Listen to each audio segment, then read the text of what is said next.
सबके सामने बातचीत का हो। जैसा कि आप जानते हैं कि हमने तवील अर्सा सियासत पर कोई गुफ्तगू न और उसकी सिर्फ यही वजह सियासत पर बात करने का दिल ही न चाहा। सियासत पर बात करना मेरे जैसे के लिए तो एडिक्शन है और मुझे सियासत पर बात कर देती। मरीम साहिबा, आप बहुत खुशहाल लग रही हैं। क्या हम आपकी खुशहाली का राज जान सकते हैं? ये कोई करने वाला सवाल है आफ्ताब? जाहिर बात है, पाकिस्तान है इसकी खुराक।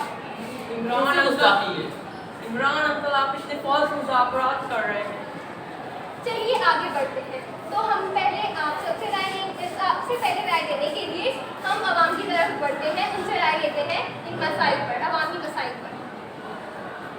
अस्सलाम वालेकुम नाज़रीन, जैसे कि आप जानते हैं मैं हूँ चांद नवाब। अभी मैं यहाँ लालू गेट की तरफ कुछ लोगों के साथ खड़ा हूँ और ये लोग बहुत ज़ोर शोर से अपनी बात इमरान तक पहुँचाना चाह रहे हैं।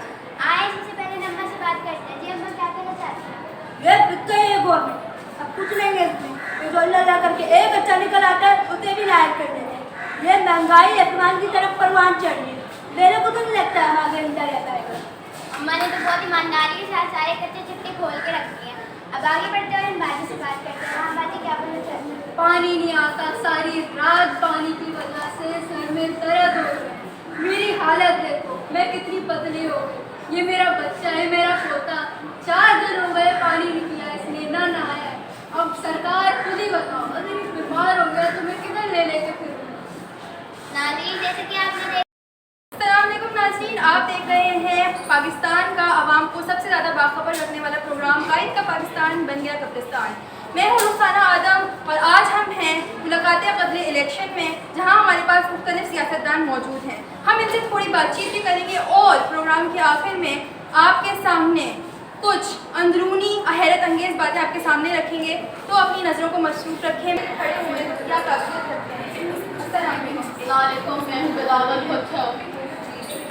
तो क्या काबिलियत करते हैं आप इस वज़ीर क़यादत को लेकर? अल्हम्दुलिल्लाह मैं इतनी काबिलियत रखता हूँ कि इसमें मौजूद कोई पॉलिटिशियन भी इतनी काबिलियत नहीं रखता होगा। मैं वो काम करूँगा जो आपने कभी सोचा भी ना होगा। अच्छा, क्या फ़र्क लेकर आएंगे आप पाकिस्तान में, जिसमें अब हमें फ़र्क की कोई उम्मीदें नज़र नहीं आ रही? मैं अमेरिका से ताल्लुकात कायम करूँगा, इतने मजबूत ताल्लुकात कि वो हमें कभी भी इमदाद देने से मना ना करे। ये देखो, ये है हमारी आवाम, अमेरिका के गुलाम।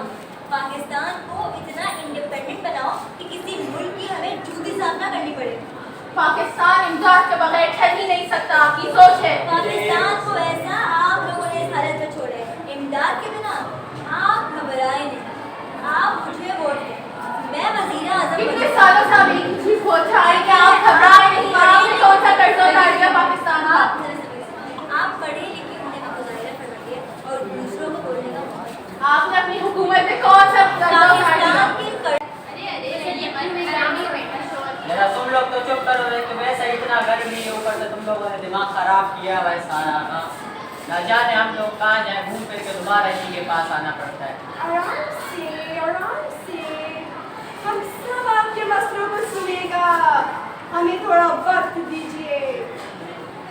हमें हमारा हक दो, हमारा हक दो, हमारा हक दो। देखिए, आपको सब कुछ मिलेगा, हमारी बात सुने। देखें, अभी हमने आप लोगों के लिए स्कीम निकाली है। उस स्कीम में जितने बच्चे घर पर बैठे हुए हैं और उनको तालीम के वसाइल नहीं, उनको भी वसाइल दी जाएंगी, स्कॉलरशिप्स मिलेंगी और तो और उनको बाहर जाने के लिए मुफ्त टिकट्स भी फराहम किए जाएंगे। तो बस बिलावल साहब को इलेक्शन में वोट दे देगा, इससे ज़्यादा बढ़तरी आएगी पाकिस्तान ताकि में। सड़कें और शिद्दत तरीके से टूट जाए और जो आपकी अम्मी अस्पताल में निकल को आप भी चले जाए अस्पताल में। मरियम नवाज जिंदाबाद, बिलावल भुट्टो जिंदाबाद। अब हमारी इजाज़त दीजिए, हमारा वक्त हो गया जाने का।